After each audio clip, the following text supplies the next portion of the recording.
Hello guys and welcome back. Today I'll show you how to change region in App Store.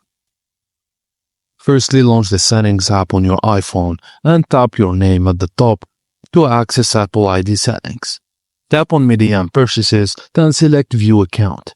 You may be asked to sign in with your Apple ID password. Tap on Country Region from the account settings. Select Change Country or Region, then note that you must have a valid payment method and billing address for the selected country. From the list provided, choose the new country and review and accept the terms and conditions. Now all you have to do is enter a valid payment method and a billing address for the new country.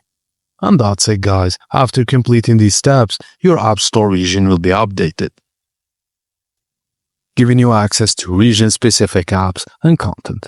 Thank you for watching, and please don't forget to like and subscribe for more.